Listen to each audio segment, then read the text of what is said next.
Spirits, and thank you all so much for being here, for your dedication to yourselves, to supporting all of us that are here to share our stories. It's such an honor for me to have been chosen by Soldier and to be able to share my story. So right now I'm imagining all of us in one of my favorite ways when I present anything is to be in a circle.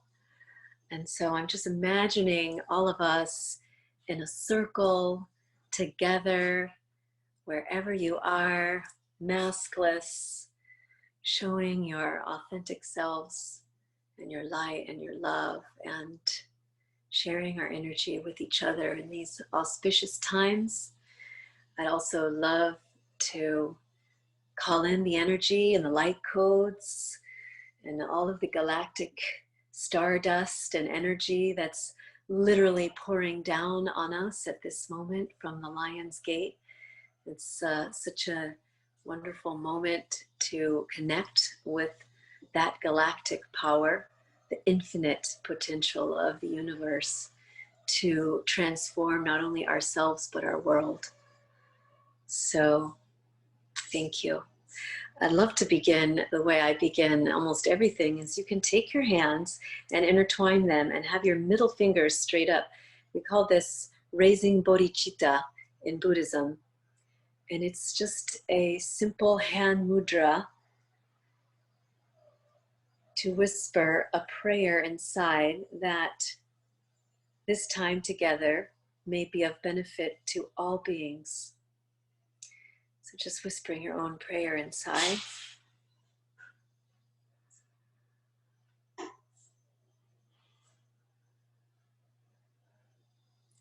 Thank you.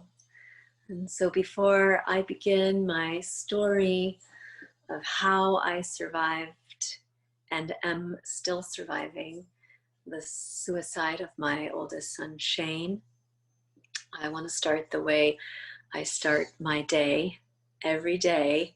And one of the ways is through mantra and mudra and yoga. So the first mudra the second mudra I'd like to share with you is called Ganesh Mudra. If you join me, take one hand in front, whichever one just feels right. And then the other hand, and you're going to clasp your fingers and keep your hands right at your heart.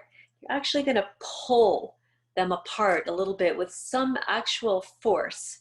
Not too much, but not too little. And so pull your hands and automatically you'll feel your spine lengthen and you'll feel this energy fill up your heart center. This place where we find courage in the front, the back, all sides of the heart, as well as the energetic heart. And we'll repeat a mantra to Ganesh. This is the Ganesh Mudra. And the mantra to Ganesh is Om, Gam. Om is the sound of the universe. Gam is a seed sound of Ganesh, which amplifies the power of Ganesh. Ganapatiye, and Ganapatiye is another name of Ganesh, which is a force that represents the removal of obstacles, auspiciousness, new beginnings, and success. Also represents the placement of obstacles that sometimes appear, and for us to have faith that when those appear, that they're actually a part of our divine path. And so, again, it goes like this: Om Gam Ganapataye Namaha. So we're just going to chant this a few rounds. You can close your eyes and feel the energy of your heart being filled with this mantra. Om Gam Ganapataye Namaha. Om Gam Ganapataye Namaha. Om Gam Ganapataye Namaha. Om Gam Ganapataye Namaha. Om Gam Ganapataye Namaha. Om Gam Ganapataye Namaha. Om Gam Ganapataye Namaha. And as you release your hands, feel that energy of your heart and spread it out as you take your arms all the way out, spreading your arms wide and sending that courage from your beautiful luminescent heart out into the world, across the borders and lands, into the homes and sides of the road and rivers and oceans and everywhere where there's people and humans and trees and our beautiful earth and creatures, and just send your energy out. And then as you exhale, bring that all back inside you, all the energy, and just harness all the energy of the Sirius sun, all the light codes and all the energy of the gurus and the wisdom beings and the angels and all the ancestors and the freedom fighters, and bring it all back into your heart. And just taking a moment to feel.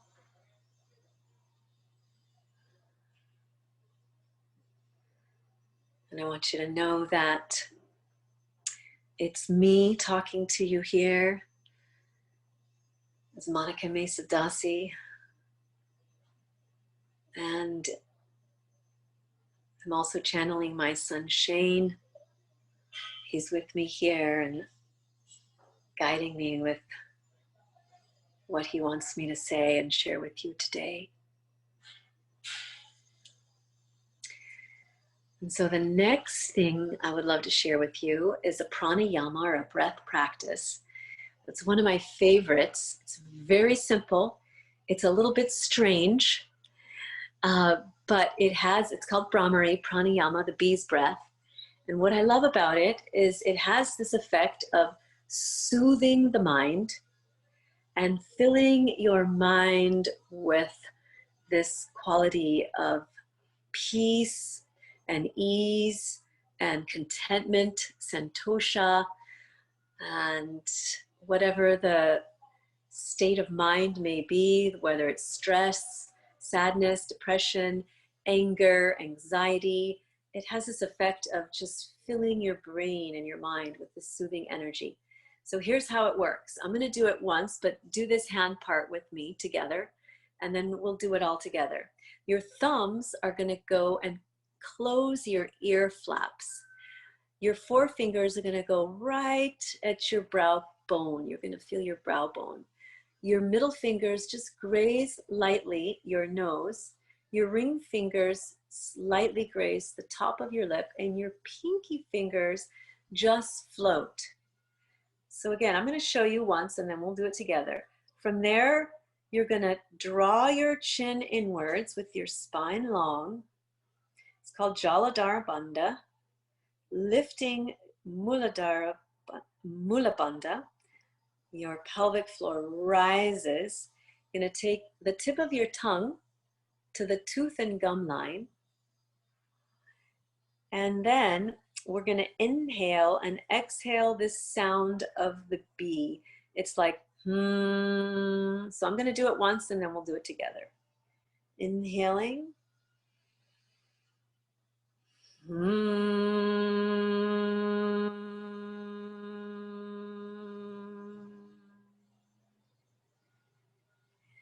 And so now we're going to do it together 7 times. Thumbs, close your ears. Forefingers at your brow. Middle fingers right above your eyelids with your eyes closed. Your ring fingers grazing your nose. And your pinky fingers just floating. Drawing your chin in. Tongue to the gum and tooth line. Pelvic floor rises. Closing your ear flaps and begin. Inhaling and exhaling the sound of the bee. 7 times. Let's begin.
finish, you can release your hands back to your lap and just feel for a moment the sensation in your body, in your mind, in your spirit, your heart. This is a pranayama that I love to teach the children when they're very young, before they think these things are weird. Because I imagine when they get older and things get tough, maybe they'll go in their room and sit down and practice this pranayama to know how to shift their energy and drop back inside to that feeling of peace and ease. Thank you. Okay, so we're going to do one more practice before I start talking, and it's called Pranam Namaskar. So I'm going to get up, and if you can, get up with me. It's just going to take a few minutes. And you don't need a mat. You can see here, I don't even have a mat. And so you are going to stand. Very simple. Come on, if you haven't gotten up yet, join me. Just like 3 minutes. You're going to stand with your feet hips width apart. And just ground yourself into Mother Earth. Let your whole body just drop down. And feel that quality of Mother Earth rising up through your feet and into your body. And then just simply take your right hand on top of your left hand. This is what we call Sankalpa Mudra, where you can whisper a prayer or an intention for what you would like to call in this morning, this afternoon, this evening, wherever you are in the world. Whisper that prayer that it may be embedded in your cells as you take this simple movement practice. And I always like to add that my yoga practice may be of benefit to all beings, to the planet Earth. And so, as you exhale, simply let your hands drift down to the earth, but begin to think of them as wings. And then as you inhale, take your arms up to the sky, up to the Sirius sun. Take a moment as you look up past the ceiling, wherever you are. Look up towards the infinite sky, the galaxy. All of the suns that exist beyond our imagination. And call that energy and pull it inside you as you exhale, bringing your hands and all of that energy down through your chakras, down through your whole entire being as you exhale. And then 2 more like this, very simple. Inhale, wings spread, embracing the world, calling in the energy of the sun, the moon, of the infinite, of the divine. Exhale. Draw that all into your holy self, this conduit that you are, this temple. And then 1 more like this as you inhale. Spread your wings wide. Take up as much space as you can. Look up to the Sirius sun, the lion gate. And exhale a sound of Om, the sound of oneness, peace, healing, love.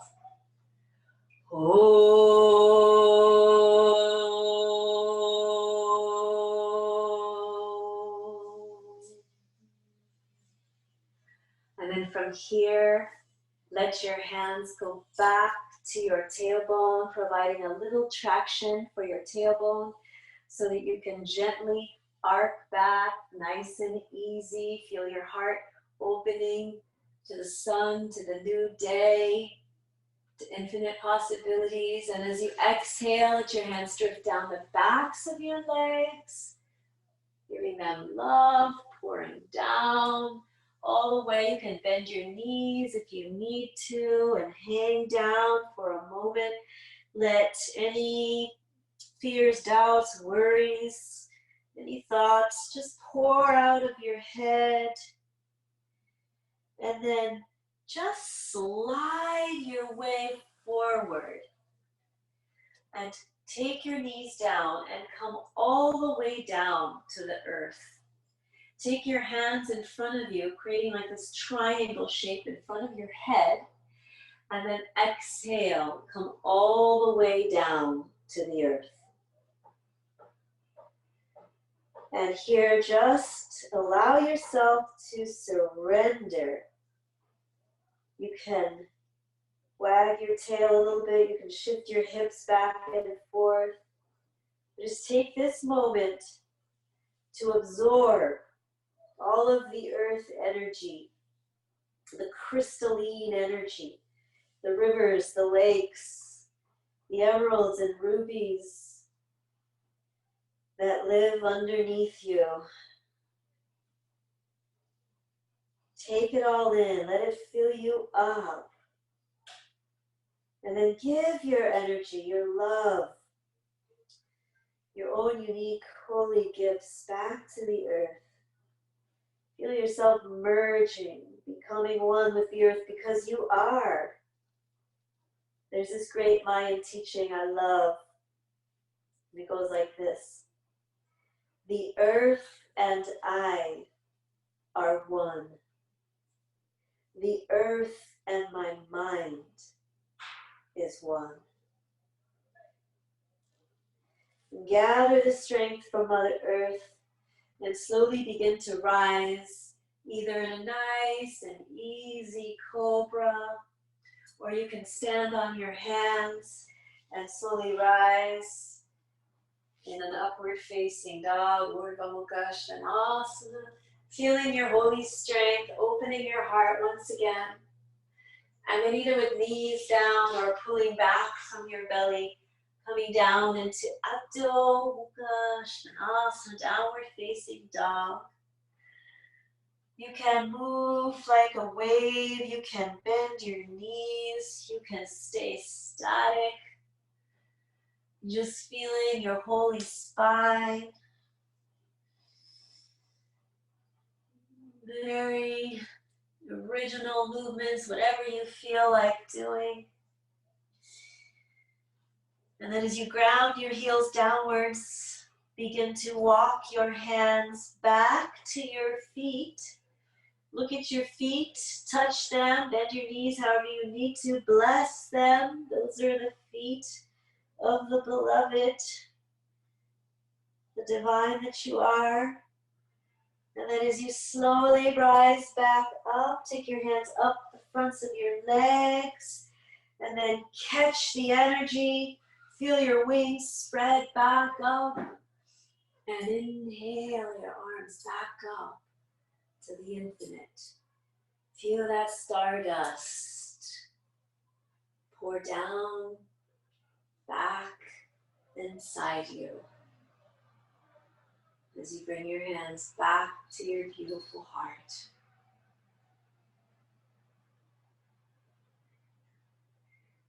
Whispering to yourself,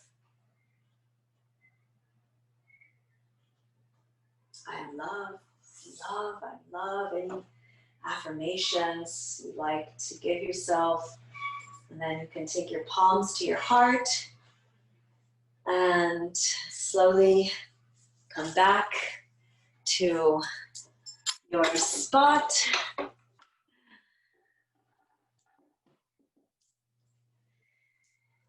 And just taking a moment to feel the energy of that very simple movement that just took minutes, just a few minutes. These are the practices that I'll talk about a little bit more that helped me stay alive. And so this is how I start my day every morning. After you do the Pranam Namaskar, other practices may come through you. You can do more, you can do less. But even if you do that, just that one pranam, just that one thing, it's amazing the effect that it has on you. There's all kinds of variations of that theme, but that's one of the most simple. And so now I feel ready to catalyze the courage to tell you my story. So here we go. Exactly 1 month from now, from today, September 8th, 2 years ago, my son Shane, I'm going to show you a picture. This is my beloved son Shane, my oldest of 3 sons.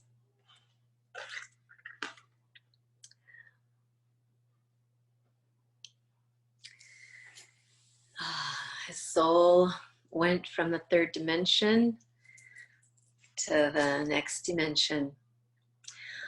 I was out on a motorcycle ride with a beloved man that had been with me for 4 years, some of the hardest years of Shane's life, but he also was a great support to him and my other sons. And we were out at this river and got the news when we went back to his motorcycle. And of course, I fell to the ground and fell apart, you can imagine. Disbelief, horror,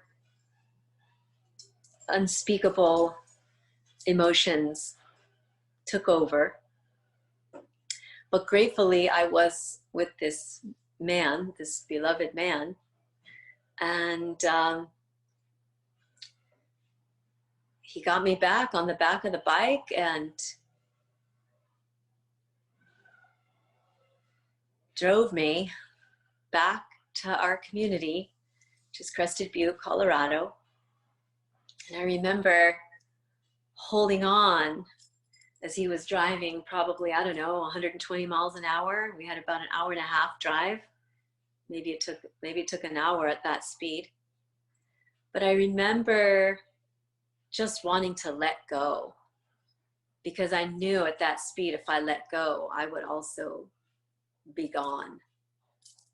And a part of me just wanted to die.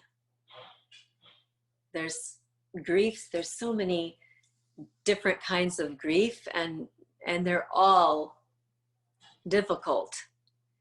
There's this unspeakable grief that's hard to explain in words when your child, the child that was in your womb, is no longer on the planet. It doesn't seem right to be on the planet anymore. And so I wanted to let go, but there's some grace that kept me on. And one of those, the first thing was my other 2 sons, Skye and Ronan. I'll show you a picture of all of us. You can see I'm like laughing hysterically because when my 3 sons were together with me, the world was good and right. So they kept me on, and the other thought was maybe by some miracle. It's not true. So I held on, and we got there. And so what happened, the days and the weeks and the months that followed from there, some of it is a blur. And I rather go into how I survived than the details. But I also feel like I want to tell you a little bit about Shane. You know, that's a whole nother story, his story, and why he did that, why he didn't want to be on the planet anymore. And I could tell that another time. But the little bit that I can tell you is that he was a biracial son of myself and my ex-husband, who's a biracial man. Growing up in a world that we now know more than ever has dysfunctional and oppressive systems, as well as a lack of consciousness and spirituality that is plaguing our world. And it's not easy. I feel like everyone on the planet is courageous, is catalyzing courage to be here. And all of you, by the way, that are here to listen to this story, like, who wants to do that? Who wants to put themselves in a position where they're going to hear like a devastating story? Well, hopefully you'll get some light, some inspiration, some hope out of it. But I just want to say that you are courageous just for being here. And so all of the things that ensued in his young life that he had to deal with, like I said, is another story.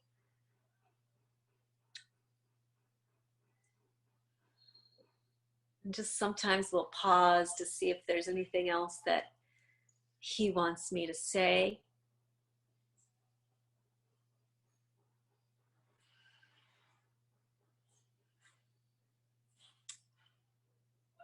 There was also a mission that he came to Earth to do. One of those things was to protect his brothers from the abuse and dysfunction that was happening. And to make a point that this must stop.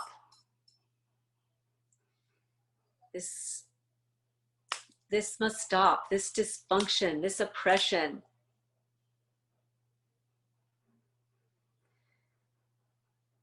It must stop. Listen. Listen well.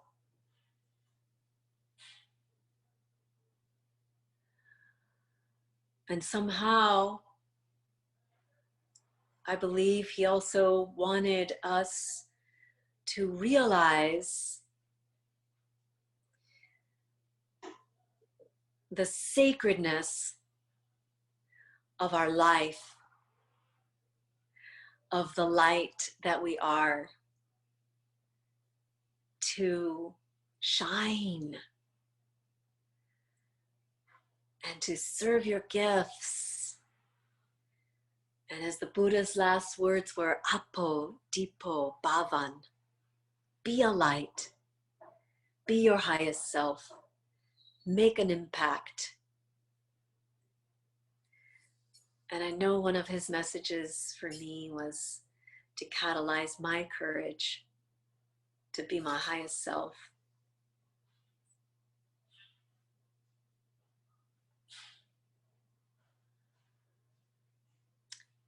And so, more on his story another time. But how I survived, that's the point. I think that the next piece that was so crucial for me is how family flew in. All of my best friends created a fortress around me. My beloved community sent cards and flowers and food and money and all kinds of prayers, gifts, crystals. Healers came to my door, to my bedside. My friends watched me scream and yell and cry and wail, stood by my side. My Lama Sultranalioni from the Buddhist tradition, she called me. She led me through the Buddhist practices so that my son could be led through the bardo to his next life. My teacher Shiva came through as a beloved friend to remind me of the practices and mantras and spirit that I had inside me to carry through.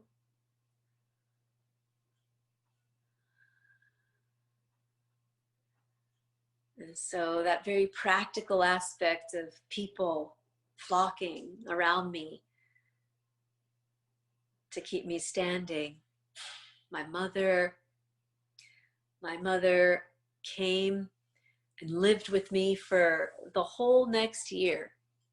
The first few months, I'd say almost the whole year, I couldn't be in my home alone.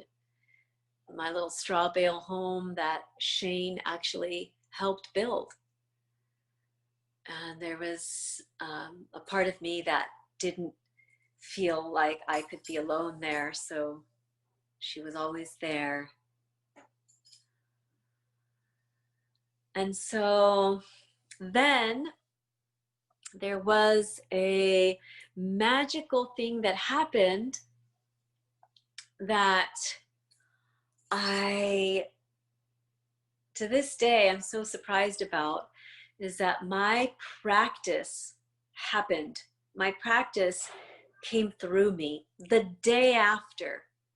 Somehow I rolled out of bed and I managed to do what I just showed you, the Pranam Namaskar, through tears, through wild wailing, through all of the gunk and mucus and everything that was coming out of me. And I just moved through that practice up and down,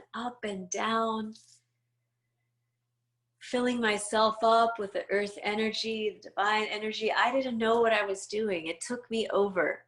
It was like a drunkenness. And that's what I call the power of practice. From decades of doing practice, day after day, pranayama, meditation, mantra, yoga,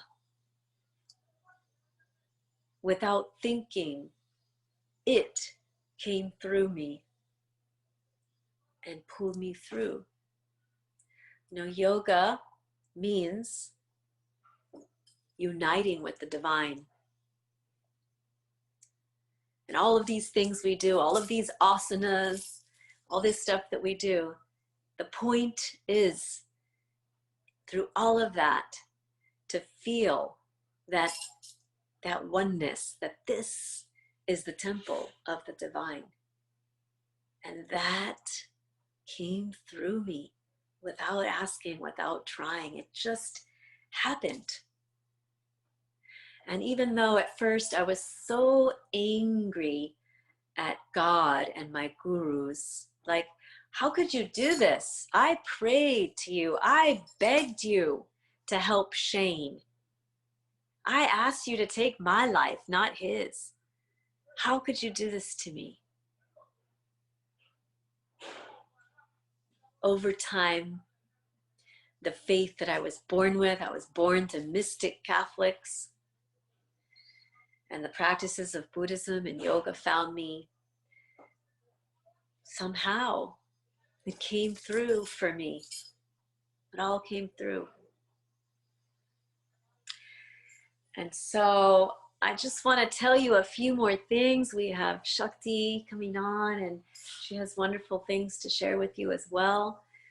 But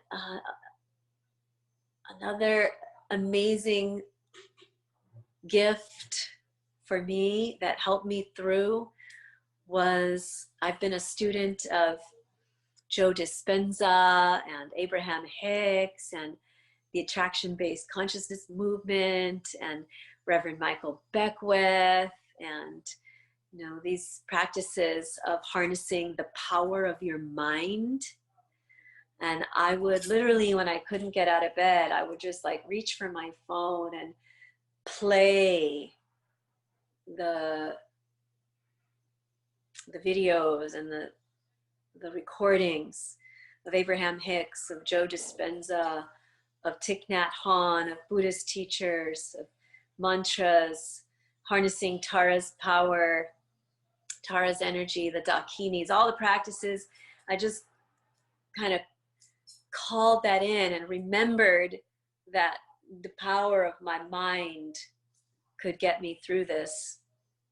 And to this day, I still use those practices. Another practice, another thing that helped me was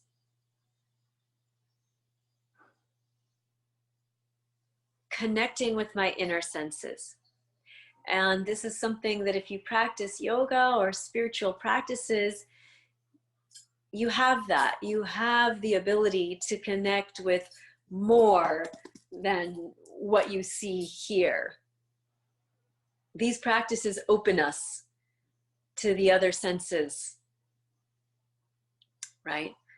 And so, again, this also happened automatically. One day I was just walking and I started talking to Shane, and he started talking back to me. And at first I was like, what's going on? Is it just me? Am I just imagining this, And then I was like, because I have the practice of bhakti in me, the practice of love, service, and devotion. I'm showing you pictures, so I'll show you my guru's picture. This is Neem Karoli Baba, who I never met in the flesh. I met in a very auspicious way. That is another story. But I developed this inner dialogue with him. And so I think that prepared me to understand automatically, without thinking, that I could also have an inner dialogue with the spirit of my son. And it has become the most beautiful, powerful relationship that I think also was one of Shane's messages to me, to help me learn in an even deeper way how I could connect and live in the world of form as well as the world of formless, and merge the two here on earth. And so this has been probably one of the greatest gifts that he has given me to be able to survive. Because if you ask me, or anyone asks me, how many sons do you have? Which is a very difficult question. You are out and about and you meet people and it comes up. Oh, do you have kids? I'm like, yep. And the next question follows. How many kids do you have? And I say, 3. and I'm quiet, and I hope they don't ask the next question, but they usually do. How old are they? And I say, well, my oldest son is forever 24. He's my spirit son. And my other two on earth are 24 and 19. And so I have a relationship with him. You know, I have a relationship with Skye that's very unique. I have a relationship with Ronan that's very unique.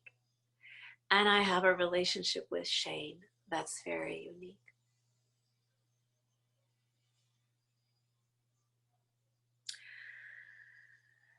And so I'm very, very grateful for this. And I want to say, you know, you all have your spiritual path and what your beliefs are. But for me, I believe that there is no death. It's a wonderful book by Thich Nhat Hanh called No Fear, No Death. That the spirit lives on.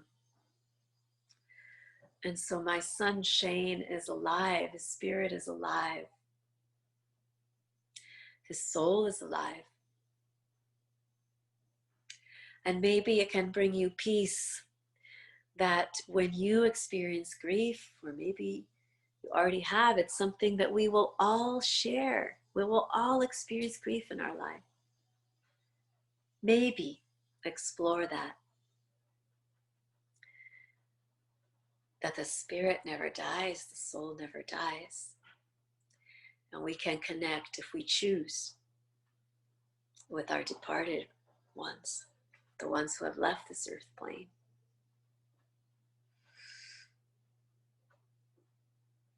And so the last thing I want to say, well, one of the last things as I try to wrap this up, is that the other thing that gave me the will to live again, which I'll tell you honestly, is very difficult. I don't have it 100% yet. I don't have that passion to live like I did before. But I'm trying, and I'm doing everything I can to get it back. For you, for my sons, for the freedom fighters on the streets, for all those that are trying to dismantle the systems of oppression, that are fighting for our Mother Earth and the creatures that are being extinct at this very moment. For those who don't have a roof over their head and food to eat. For those people who are human trafficked.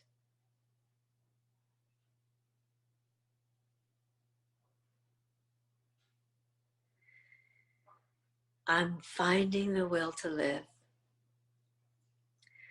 because if I'm going to live on this earth, I need to have a bigger impact. I need to have a higher purpose. And so I would love to inspire all of you in this time more than ever that we're experiencing, to catalyze your courage, to join a movement. Choose one. There are so many.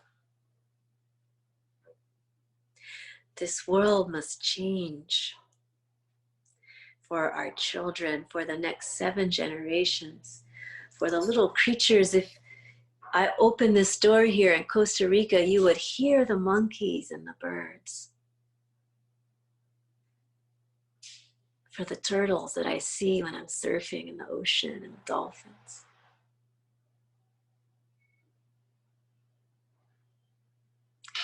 And so, to have a cause, to have a purpose, I feel like we're all being called to that now.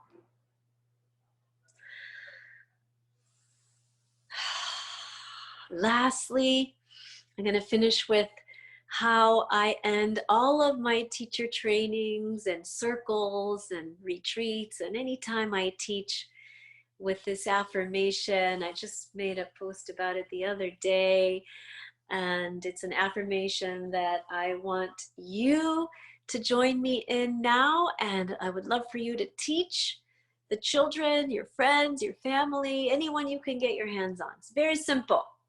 So once again, I want you to join me. You're going to take your hands to your heart and just take a nice deep exhale. Release your shoulders and spread your own love into your heart. And then from there, take your hands in front of you, just like this, as if you're looking into a mirror. And look beyond your physical features and see your soul, your spirit, your divine, holy, highest self. And whisper your name out loud. I'm going to do it. And please join me, Monica. And you say your name and repeat this. I deeply and profoundly accept, respect, and love myself. 2 more times, Monica. I deeply and profoundly accept, respect, and love myself. Una más, Monica. I deeply and profoundly accept, respect, and love myself. Take your hands to your heart, your wings. No matter what has happened to you in the past, what you've done, what anything anyone has said or done, deeply and profoundly accept, respect, and love yourself. And from that place of love, deep love, that journey into self-love that you're on, spread your gifts, spread your love, be your authentic holy self.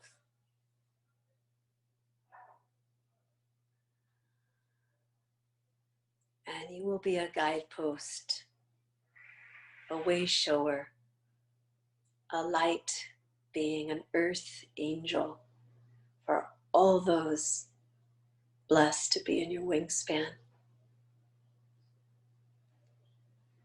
Bringing your hands in the prayer. Loka samasta sukhino bhavantu. May you be happy and free. May you have ease of heart with everything that comes to you in this life. And may your words, thoughts, and actions contribute to the benefit of all beings in our beloved planet, Mother Earth.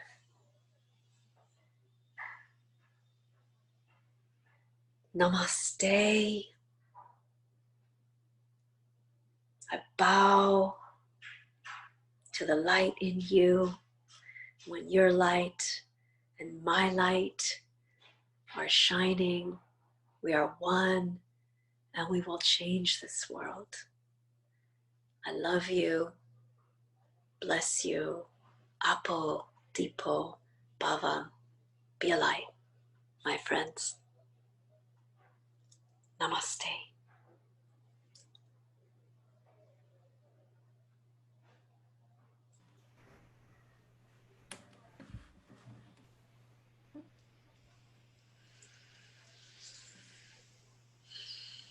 We send prayers for your son and all the sons of the world, all the daughters of the world, all the children of the world, that they may find strength and courage to create the future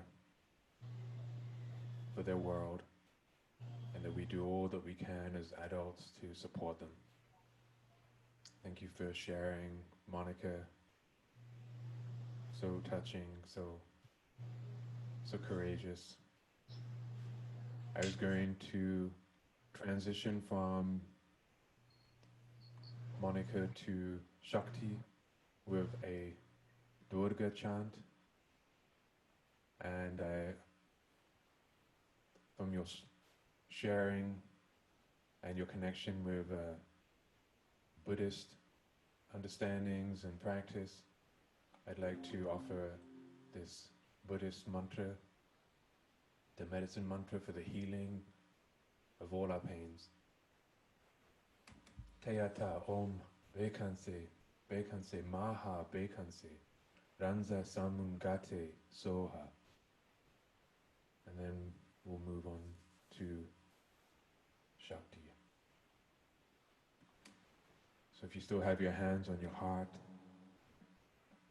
just feel this.